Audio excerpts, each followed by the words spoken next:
All of the views and opinions expressed here are those of the individual speaking and may not be representative of Konig American. At times, language may be considered vulgar. Listener discretion is suggested. You are now listening to the Konig Behind the Wheel podcast.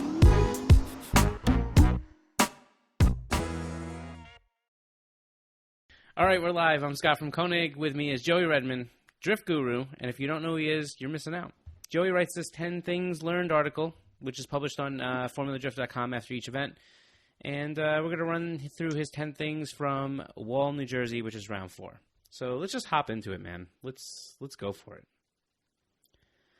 Number 10, track layout change for the best. So this was an interesting one. I was actually there.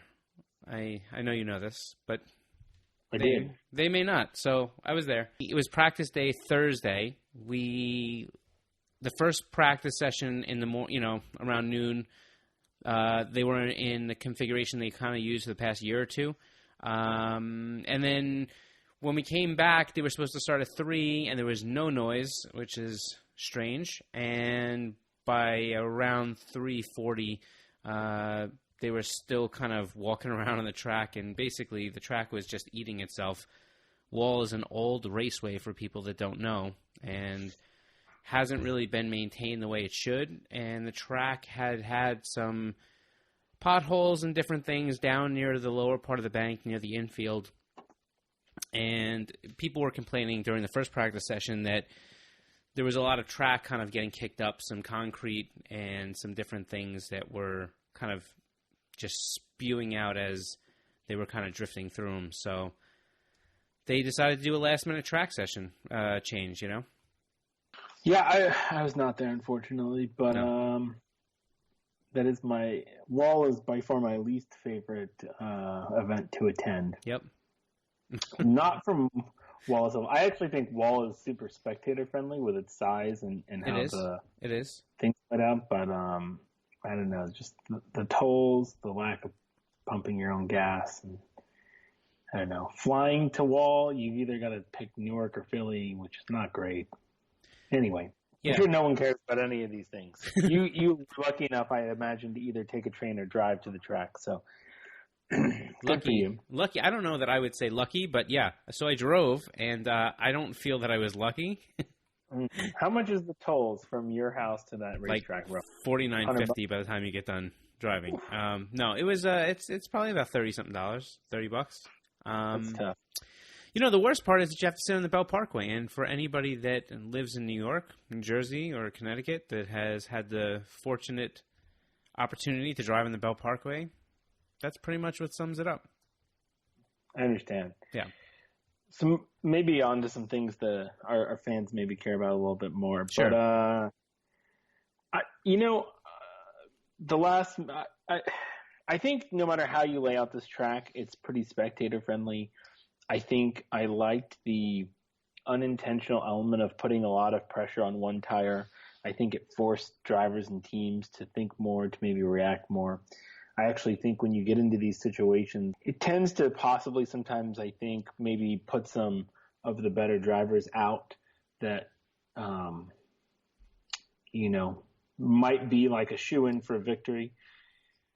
And I think we'll get on to a championship contender later that I felt did really poorly this weekend, number 4. Maybe some of those issues were part of that, but the top 16 was great. I mean, I don't know the status of Dan Burkett's car. He's actually in the photo I picked for FormulaD.com, but he smashed that Supra up pretty good, man. I hope it's able to get back. I mean, MK4 chassis are not easy to come by. Right. But other than him, there wasn't even really a ton of terrible accidents. Jeff Jones kind of had a run in top 16, but I actually think he got lucky and he hit Justin Pawlak's car first, which obviously cushioned his guardrail blow. But I think the event kind of delivered for me, from being able to watch it in the comfort of my own home and not spending $50 in tolls. It was pretty great. Well, that's how we judge every event, by the level of tolls that we have to pay. All right, moving on to number 9. Travis Reeder holding on to the Rookie of the Year top spot. Listen, I'm going to let you take this one right from the top. I think I'm way too emotional for this one. I've had way too many people. I mean, there's a lot of people that just hate. just hate this team and this car. Wow. And, listen, I get it. I do get it. For people that have been battling me on Instagram comments and I do get it. I absolutely understand. I can understand how the lack of what's there and, kind of the change of this whole thing could feel very watered down. But, there's something there about, being on that other side of pioneering some of the change that may happen within a sport or a platform that could essentially coexist with what's currently there, that could open up other opportunity or whatever it may be. And I just think that for a team to be so hated against because they're trying to do something that's so on the edge of, I'm going to say pioneering this platform, I don't know. I feel like as a car guy, I respect it more than I hate it. So I think that's where kind of I get caught up. But, anyhow. Well, so I tried not to get emotional, and apparently I did. So the point is that he is holding on to his Rookie of the Year top spot. Yeah, let me reply to you maybe first before we go down this topic. I don't really know how I feel to this day. I do have some mixed emotions, not enough to argue with you on Instagram, but right. I think that there has to be something said about Formula Drift being an actual stock car racing series. Like, it's literally cars you can buy with mostly parts you can buy. From what I understand, these guys are sourcing a lot of their parts from EV West. You can go to their e-commerce website, and purchase all of those things. Mm-hmm. So it's like, to me, however people want to modify and customize and tune their car, as long as it's not in violation of the pretty simple rules, I think it's great. Now, there may come a day where I think there might be an issue that Formula Drift might have to address where, what if everyone shows up in an electric car? Right. I think that'd be problematic. I probably wouldn't want to watch it. I might come around, I might change my mind, but let me tell you something. I don't think anybody's out there watching Formula E, But I get that. So it's like, I like the diversity of it. I think, I will say I'm not like first in line to buy an electric car, but I like the idea of some of them. I think now that, Jaguar's coming out with their I-Pace, Volkswagen's re-releasing their van, Audi's got the e-tron coming out. I think the reality is, especially some of these factory-backed racers, I think in the next 5-10 years are probably going to be doing some kind of hybrid or electric Formula D car. I think that's just the reality of how they're going to have to get their sponsor dollars. But, I don't know. At this point, I don't think Reeder's gaining a huge advantage. I think probably he's at a disadvantage in that car. I agree. But it is cool. I think people need to recognize it's a time in history. There was a time in Formula D where Blake Fuller drove a rear-wheel drive Integra in the sport. So, I don't know. The Camaro might disappear and you'll never see an electric car in drifting again. Yep. You might see half an electric field one day. They might have to start a spin-off series, an electric version of FD that runs on one weekend and a gas that runs on the next weekend, or a Saturday, Sunday show or something. There might become a class. So who's to say? Now, with all that said, I think, to me, the most important thing about his car in that program is that they have some success. I don't know them very well. The last time I talked to Reeder was on this podcast, so everything he told me, I said to him, can be well documented. He's too busy VIPing in his trailer for me at Road Atlanta, so I didn't talk to him. That's true, and if you want to go watch that podcast, we'll Yeah, we'll put a link below, over here or something here. Yeah. There'll be a graphic. I don't know. Just go watch that thing. It's on the channel. Subscribe, comment, Share. log off YouTube. I don't know. But I think they need some success in the car. Yeah. And I think most realistic, they can win Rookie of the Year. I think that's, whether it's their goal or not, I think that should be the absolute goal of the team. I think right now they've got 84 points. At the moment, I forget how far Dylan Hughes is behind. I want to say 30, 31, 32 points, something like that. Yep. To me, that's probably outside of this championship race that right now is looking really good. This is probably the second most interesting thing going on. can this electric Camaro hold off and win Rookie of the Year? Dylan Hughes in his BMW, I keep thinking like he has these moments of greatness and then the car just gives up on him. So it's kind of like, what's going to come first? Like Travis figures out this electric car or Dylan's BMW actually works for more than 5 minutes. Yeah. It's kind of an interesting race. And I'll say when those two were going head to head in Pro 2, that was one of the most interesting things about Pro 2. So I don't know. I'm just kind of excited, and I'm glad they both have the chance. I think it'd be great somehow through a miracle of qualifying if they could go up against each other before the end of the year. I think that'd be really cool.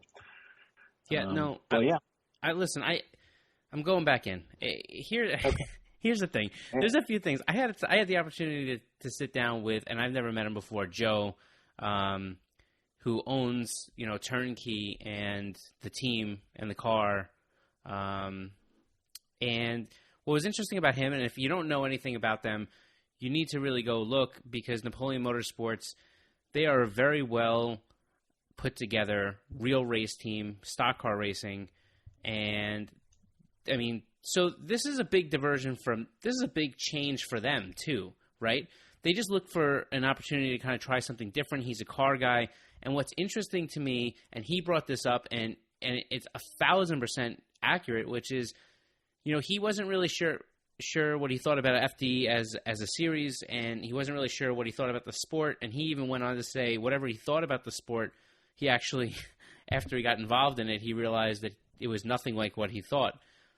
But he said one of the great things about Formula Drift is that all these other series have so many tight regulations about what you can do and what kind of car you build. He said it's almost boring to be able just to, this is the carburetor you use, this is the ignition system you use, this is this. Like, there's nothing left for interpretation. And he said Formula Drift basically has a few safety rules, and everything else, he's like, is whatever the imagination wants to do. He's like, that's how great this series is. And with that, he just wanted to do something completely different, and he has. And I think, he's a car guy that loves the engines and roaring and, all the cool stuff that comes along with being a car guy. And I think that him kind of choosing this platform, I don't know that I feel that people shouldn't give him a little bit of respect, whether you like him or not. And listen, I'm open for it, man. Like, I mean, don't come with the hate stuff, because that's ridiculous. Like, we can have a conversation and still be car people, but like, you comment below. Like, if you want to bring your point to the table, I think that's great. I think that the beautiful part about this whole thing in cars and the diversification that we have still in Formula Drift is that you can bring anything, and it does come down to driving skill level. So, I mean, listen, Travis is at a disadvantage, and to watch him and the team go up against, I mean, they missed the whole first practice session on Thursday because the car broke and they had issues, and to watch them pioneer, kind of move themselves through this and fix problems and the whole thing, and to watch how much stress Travis has on his shoulders, not because of anything else, but because he's a drifter and he legitimately has great skill. And I think if you put him in a lot of different cars that are out there right now, he would be so much further ahead in standings. I really feel that way. He's that gifted of a driver. So, listen, say what you want about the car. I did it. We went in. We can move on if we have to. All right. Let's really back. Number 8. Number 8. Chelsea DeNofa, the chase of 2019. Go ahead, take it. I mean, I think that's all you need to know. It really was. It was a great... I won't do your whole, make you try and put something in here or there, but go watch it. I didn't do it. It was the top 6. It was top 16. Yeah. His lead run was kind of a bummer because, man, if he would have pulled that off, it was great. I wish there was a competition where they had how I know it's going to sound really off topic, but BMW, I don't know if you remember, programmed that car that could drift a course. Do you remember that? Yeah, and you're talking about at SEMA, the drive, they did the M3s or M5s or something. Yeah, I think so. But they've done it on Top Gear if people have seen it, or programmed a racetrack and then raced it and drifted it, whatever. Sure. If Formula Drift had a computer simulated lead car. Right. Okay, bear with me. I'm with you. And then Formula Drift was only tandem chasing. Like, you just tandemed with this I understand. robotic BMW. Chelsea DeNofa would be like 10-year in a row Formula Drift champion. So what we're talking about is if you could put like on a horse track, if you put the bunny. Yeah, kind of. Right. No, I agree with you. I mean, he really is. I mean, he's probably one of my favorite drivers to watch because he's just so exciting. He drives like with such, I don't want to say aggression, but you know what I mean? Yeah, I think the problem is he doesn't transition between the lead and the chase very well. I actually think Vaughn kind of has that same problem a little bit, but it's just a shame. I don't know. Like, if Formula D wants to steal that idea, I can pretty much guarantee you James Dean would not be champion, and it would be Chelsea DeNofa. But, man, just watch that battle like 5 times. It gets better every time. But, I don't know. The Mustangs really dominated, the performances. Right. All right. Well, we're moving on to number 7. Ken Gushi is in winning form. This point, when you wrote this, I kind of was like, I felt like as I was reading it, I was shaking my head yes the whole time, which is basically how he's so good. He drives so well, and he just doesn't have a lot to show for it. And I think, like you said, he just kind of gets into that point where he just can't, I don't want to say catch a break against some of these matches, but they're kind of like, he drives really well against really good drivers and kind of doesn't get the decision, right? Yeah, sorry. No, listen, you do your thing. Well, look, let me show you. He's on Instagram Live. It's very relevant, see? Oh, wow. Yeah. I forgot. He sent me a message thanking me for his kind words, and I had forgotten to reply to him. So I was trying to reply while you were still talking. Well, usually they are kind words, so usually I thank you talk for 5 or 10 minutes, so, I thought I was going to sneak that in there. That's cold. I only do that about, 2 drivers in the whole series. Yeah, I think you're kind of spot on with your analysis there, though.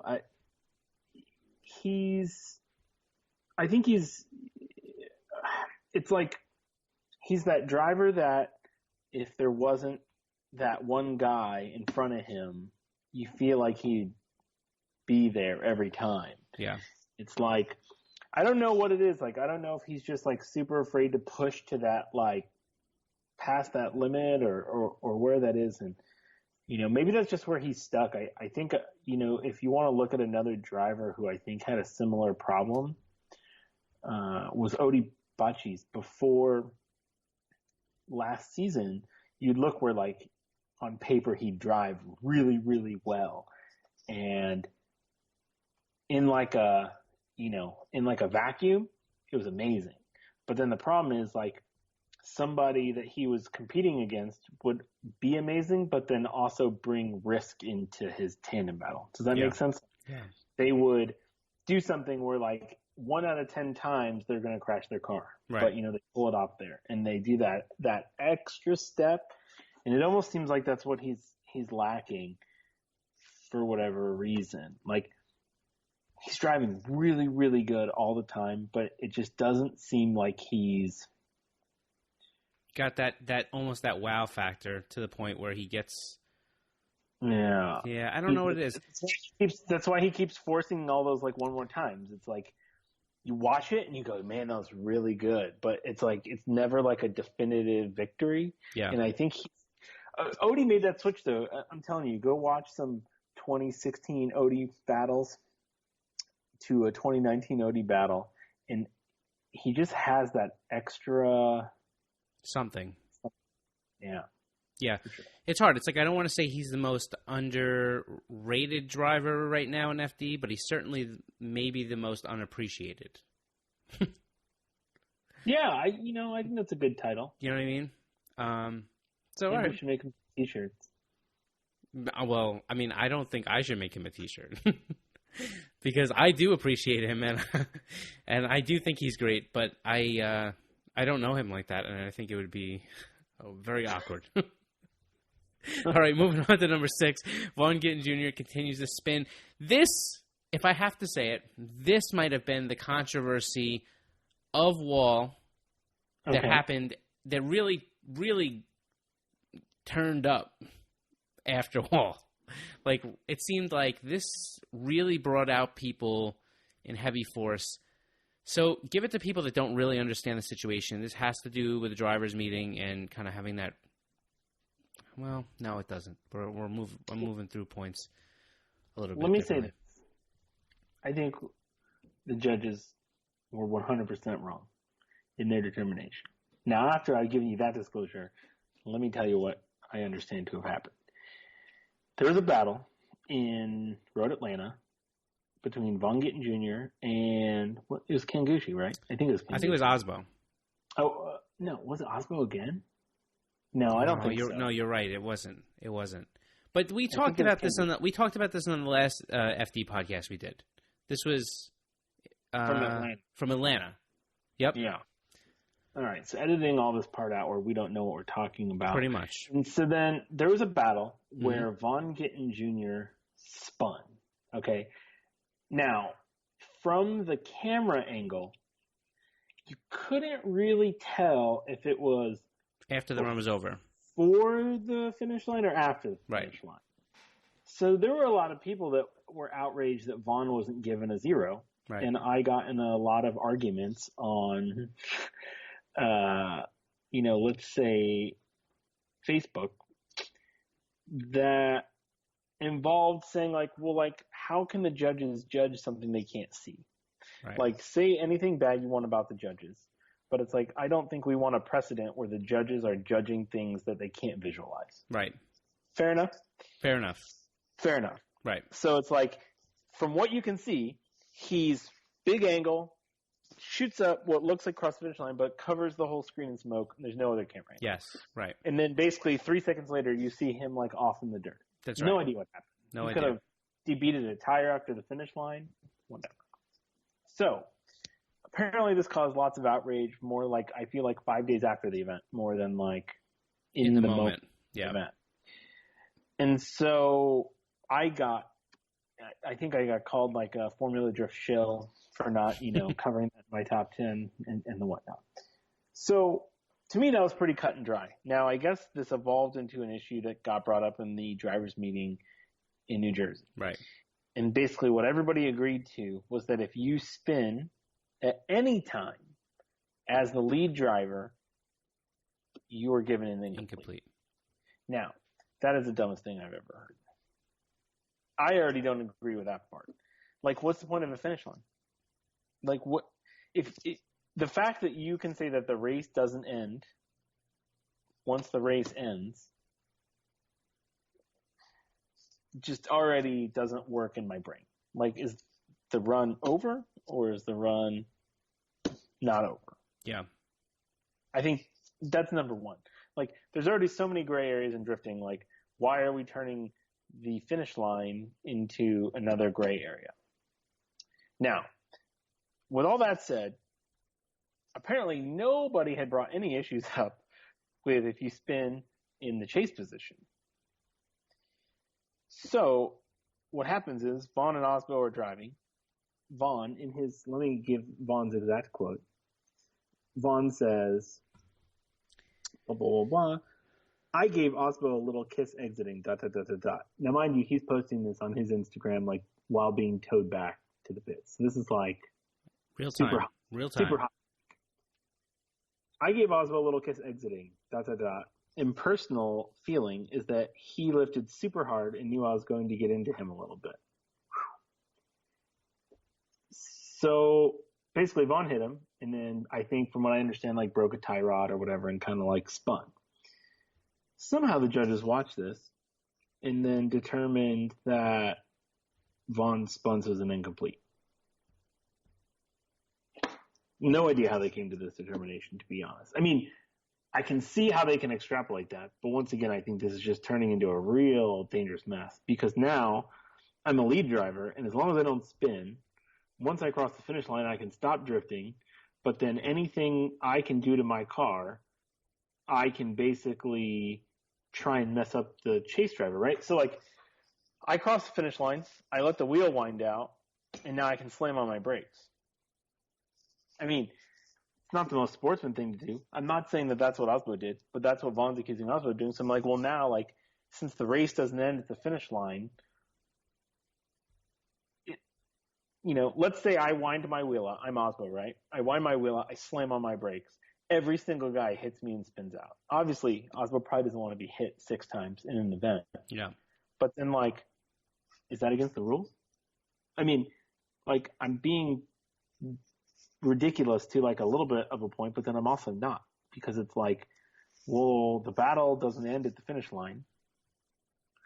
So Aasbo is technically doing something that I guess...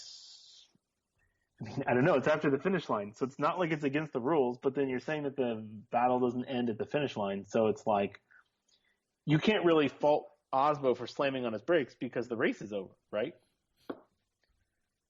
Man, I have this overwhelming desire at this point to grab my cell phone and call somebody, and we all know who that somebody is, and put them on speaker.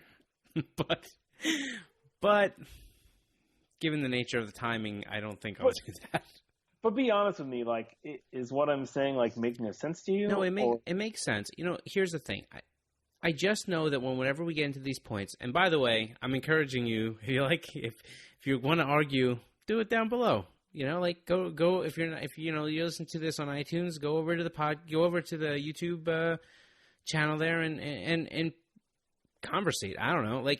I don't know. I mean, listen, I think that this is one of those things that depending on where you're coming from and kind of how you view this sport, there's going to be a multitude of possible different takes. I tend to agree with you because I think that once you start getting into that point where you're not really like, this is the stop and start of the race, like here's where you're judged, I'm not really sure at what point I just feel like there was a lot of gray in that decision, right?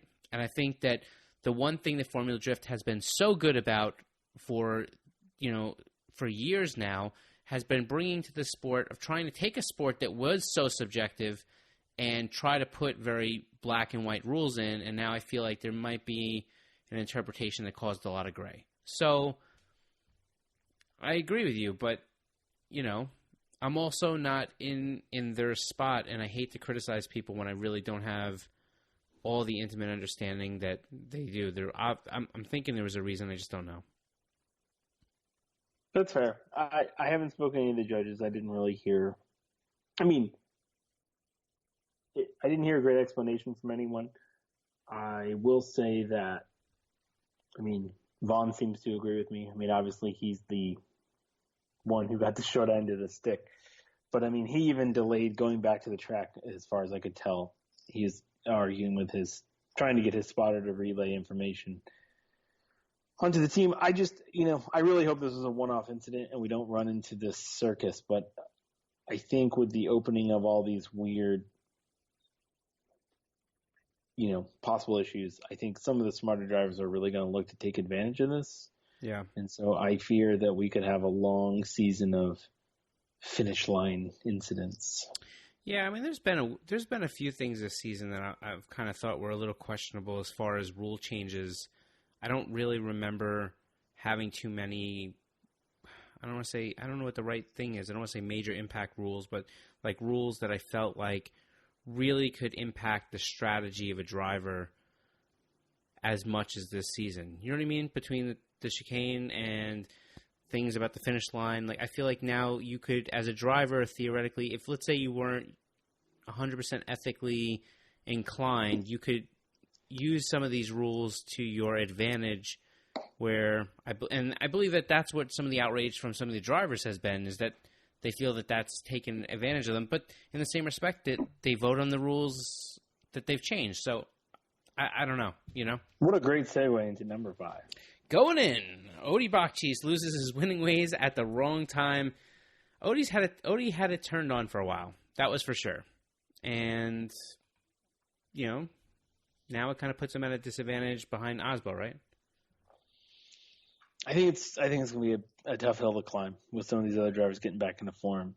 Now, Odie lost to Vaughn Gittin Jr. top 16. Right. I think Odie also made a really interesting quote which I can read right here. It says, we actually got our car on par with what I felt was his, referring to Vaughn, during his last bit of practice. So I was very much looking forward to it. And, honestly, I lost in my chase battle. Unfortunately, I feel we lost even before we even initiated into the first turn. Now, before you get started, I have to tell you, I listened to that comment. I read your comment. I read his quote. I watched the live stream. I don't really understand what he means 100%. So, ironically, I think you were just talking about it. There was a vote to eliminate the chicane. Yep. From what I understand, every driver agreed. The problem now, if you were to watch Vaughn Gittin Jr. enter, I think he was the number one person that was doing this. He was actually starting on top and then dropping down the bank and kind of flicking this way and then that way. Was that the Scandinavian flick? That is correct. Right. And so the chase driver was having to kind of choke up or maybe start a little slower. And basically what Odie was basically saying is like he kind of took off with Vaughn and then he had to get on his brakes to give Vaughn the space. Right. By the time he's back on the gas, Vaughn's gone, right? There's no – Formula Drift is not is a battle of inches, really, more than feet. So, he was just saying that tap of the brakes, that reaction, he was like, it was lost at that point. Like, to him, it made no difference if he turned off the track and went home than if he actually drifted the course. And he's probably right. But at the same time, I think he was taking some ownership that he was one of the people that voted for this rule. So, I think it was nice that he wasn't totally being a whiner. Yeah, no, I agree. I mean, listen, the one thing people should know if you're not really into the whole wall thing or if you've never been there is the fact that it is a bank track. It has a very steep bank. It does eat power like crazy. So having just a momentary kind of pullback of power or hesitation or brake in his case, especially with a car that has as much power as Vaughn, 100% puts you at major disadvantage for proximity.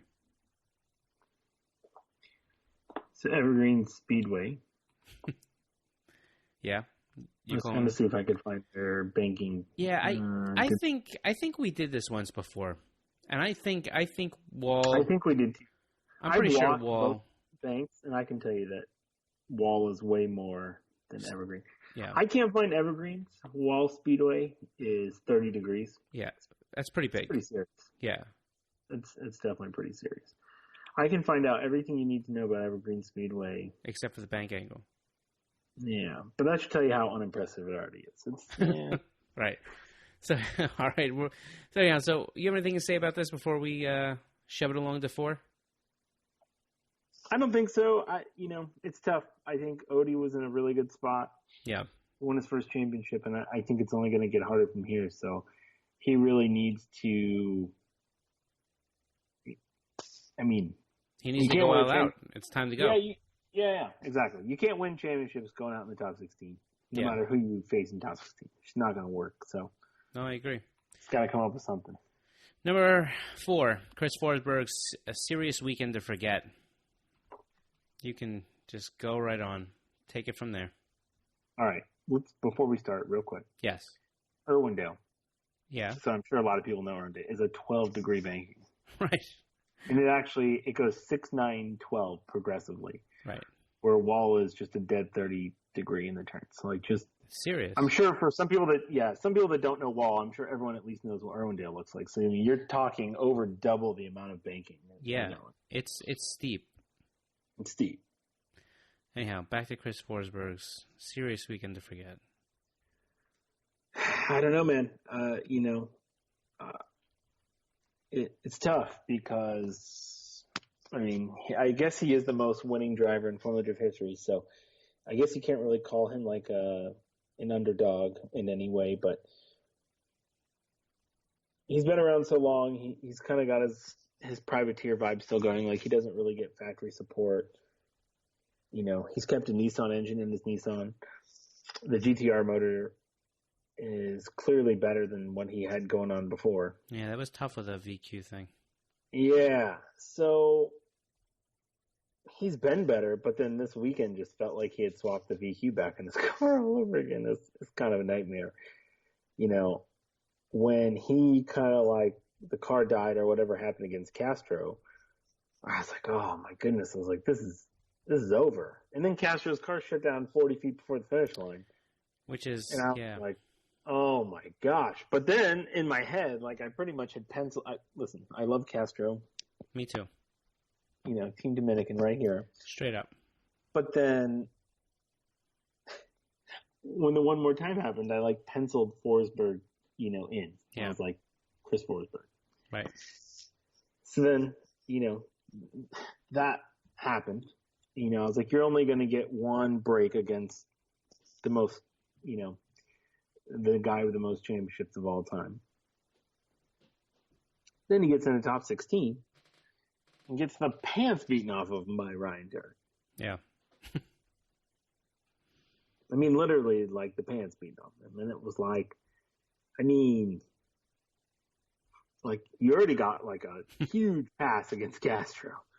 You know, like, it's tough, man. I mean, he's close to 60 points behind Aasbo right now, something like that. Right. Somewhere around there. He's in third, fourth place in the championship. I don't know, man. You know, to make 60 points against Aasbo in 4 events, it's going to be tough. Yeah. You know, especially since Chris tends to not win events. You know, I mean, that last time he won, I mean, he had like 7 podiums. You know, he not winning events as much as he used to. I mean, he's really fallen far behind Aasbo and Vaughn for most of that wins. If you look at that record, Chris actually hasn't even passed Sam Hubinette yet. But I don't know, man. I mean, it's a bummer. I hope he can sort it out. But man, he got a gift against Castro. He was 3 seconds away from losing nothing in top 32. So I agree. Moving on to point number 3, Justin Pawlak brings it to 100. I feel like we need bells and whistles and stuff. We've been talking about this stupid 100-point qualifying run. Balloons and confetti back you know what? there. I'm going to make it happen right here. There's going to be beautiful confetti. I mean, we finally get that 100-point qualifying run. And I mean, how many times did you watch that? I'm going to say, I watched it, no joke. I watched it 30 times. For the people on iTunes, there are streamers, confetti, white balloons. Yeah, you're missing out. You need to pause this and go over to YouTube and watch the confetti. No, don't watch. Just stay on iTunes and just close your eyes and imagine what it looks like. When you're done with iTunes, go watch the confetti on the YouTube channel. Now you're just trying to bump your numbers up. Yep. Look, man, we watched the run a few times. I feel like you were maybe a little more underwhelmed than I was, but I agree. There was commitment, man. It was 100%. And I think if you look at some of these, runs that were given 99s, this is far better than that. And then what's better than 99? You know, where do you go? No, I agree. Listen, I think that what was difficult for me is when watching the live stream, I don't know I think it's Wall. I think Wall messed with me more than the actual run itself. But you were right. I mean, because I remember watching it, I'm like, I don't know. I'm like, what, he got no deductions? Like, there's nowhere, like, even a couple times, like, you kind of almost see, like, you feel like there might be a bobble, but you realize it's more of a transition. It has nothing really to do with, like, I had to watch it a few times. But then after I did, I was like, oh, no, this is really, like, it seemed like the more I watched it, the more I was kind of like, oh, wow, this is, like, pretty incredible. So, I mean, I no joke. I watched it 30 times, at least. So, I guess that's all there is to say about that. We can move it on. And listen, now we formally have a 100-point qualifying run that we have video footage of. It's not. It's funny. I've magically found video footage of this old. No, this old you run. didn't. It's not great. I did. But is it clear enough that you can see it? I mean, yeah, it's not shot with a potato. I mean, it's like fan footage. Yeah, but it's like, is it like camera phone footage from 2006? It's not that bad, man. It's, I don't know. Maybe they shot it with like what was the Canon G6 or whatever? Because this is like pre-SLR video days. All right. Well, so when we get off, we'll share it. I don't know that we can get it into, so don't even mention that we're going to put it here. But if we can, maybe we'll be here. Pretty wild. All right. So moving on, point number 2, Aasbo's back in the championship lead. This is pretty self-explanatory. I mean, point-wise, he's winning. So. Yeah, a lot of people are, I don't want to say turned off by it, but I've heard a lot of people like, oh man, Aasbo again. But there's a lot of people that don't like him, though. And yeah, I think it's because he's really good. Yeah, no, I'm just saying that's kind of always been his MO. I mean, he's kind of that consistent cold killer that comes in, and I think the same way some people might not like certain cars. I think there's some people that don't like that little tiny Corolla he's got going on there. So yeah, I would say that probably doesn't help him out. No. I think a lot of the drivers, I think, really lean on their base. Yeah. Vaughn has the Mustang guys. Forsberg has the Nissan guys. So on down the list. I think Forrest Wing kind of corners a lot of that S chassis market with of course. With his style and stuff. Right. Aasbo doesn't have a lot of that. But he's damn good. Like, I mean, you could say what you want about him. He's friggin' awesome. I agree. But I don't know. To me, I don't know how you can look at anyone as a favorite to win the championship outside James Dean. James Dean's won twice in a row. Yeah. Granted, last year was by 4 points, but still 4 points. Like, to me, I'm kind of like in the, like, anyone but Dean kind of like championship cheerleading camp. Wow. Like, as a fan, because, listen, so I told a friend of mine who's like a European, like involved in European drifting. Yeah. He was like, oh, you're just like every European. Like, people just want to see someone other than James Dean win because he's dominated in Europe so long. And I don't know. It feels weird because if you go back in time in the Right Magazine archives, which now don't exist on the internet anymore, but if you can go on like the Wayback Machine, I was like the biggest bastion of bringing James Dean to the States. James Dean came over to my house back when I did the Wrecked Weekly podcast, which was years and years ago. And, I was like, someone needs to bring this dude. There was a time I had built a Formula D car, and until it met its early demise at Irwindale Speedway, which is a story for another day, I even was like, man, maybe we can get some sponsors and get James Dean to drive this thing next year. But here or there, I don't know. I don't want to see the guy three-peat. I want to see someone else win. I actually think I'd prefer to see someone who hasn't won yet, I think, win. Like, I think a Odie or somebody would be really cool. But, at the end of the day,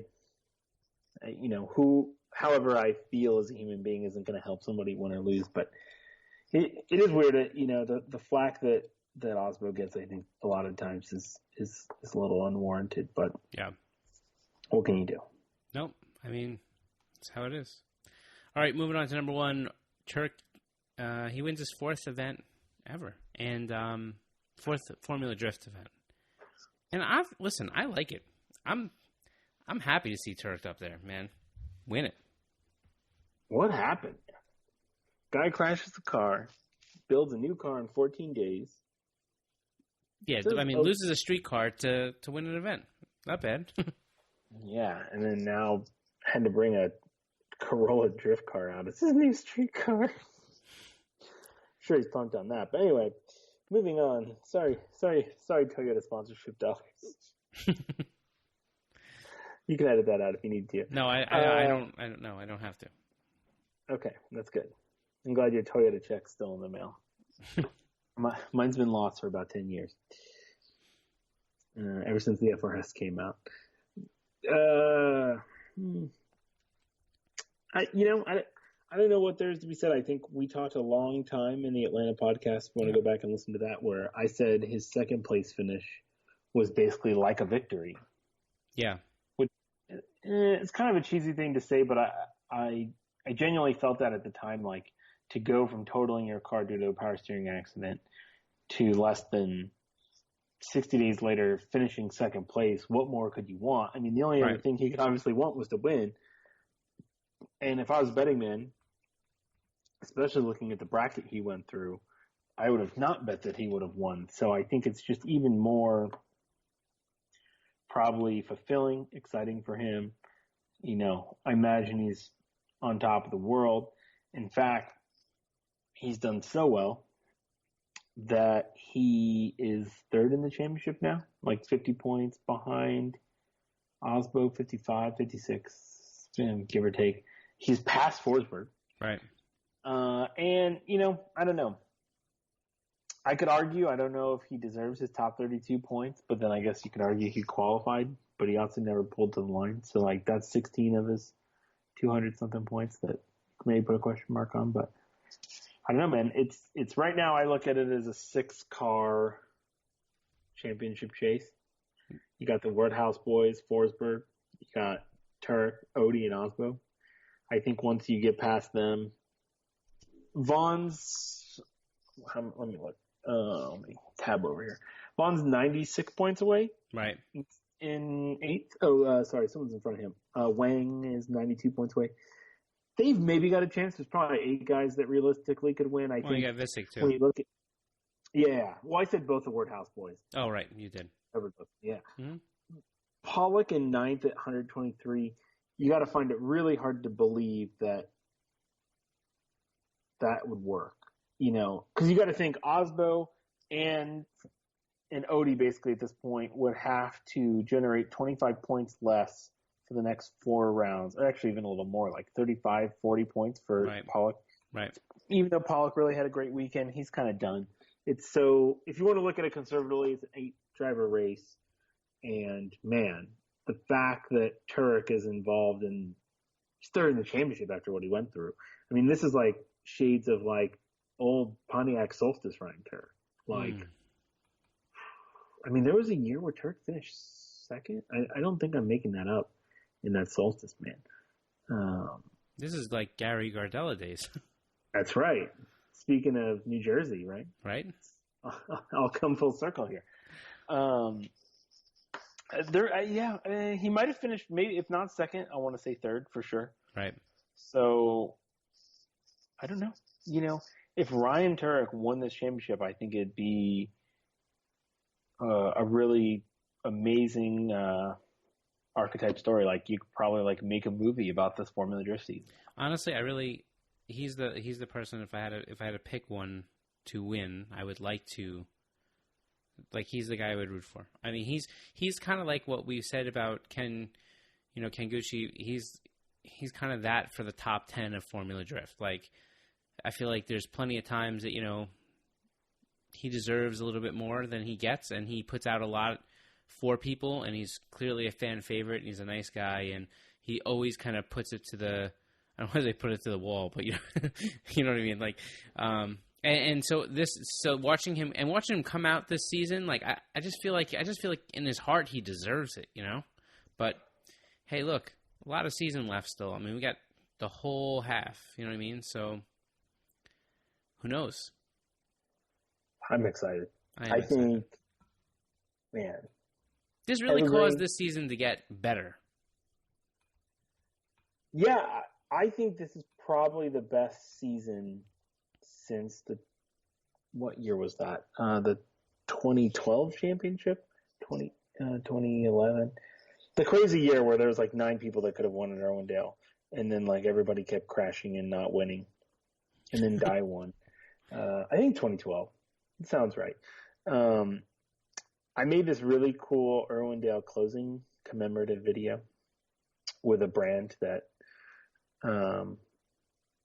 basically it never got released because Irwindale never went away. But it's really cool.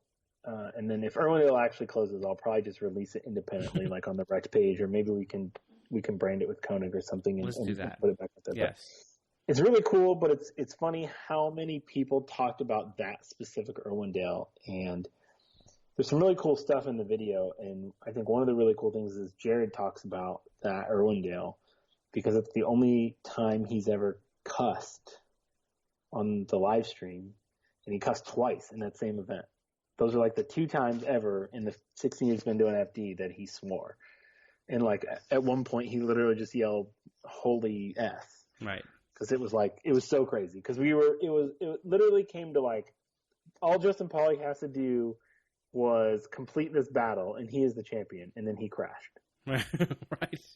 And then it was like, well, now if Darren McNamara can beat Forsberg, he'll win the championship. And then like McNamara crashed, and then Forsberg crashed into him. It was crazy. So that was probably the most exciting season from like everything that's happened standpoint. The Forsberg season was really great too.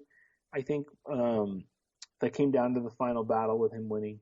Last year came down to the final battle as well, with Aasbo and Daigo. That was really good too. But it's, Aasbo was always chasing Dean last year. So like it wasn't as good this early in the season. And I really think there's not an obvious champion leader right now. Yeah. Seattle's going to change a lot of things, I think. And then, we'll hit St. Louis. And then I think by the time we finish St. Louis, it's probably only going to be 3 or 4 guys that could win it. Yeah, I agree. But who knows? I'm excited. We have a long time till the next Formula D round. It's almost a month now. Yeah. I think it's almost exactly a month or something like that. So it's a long time.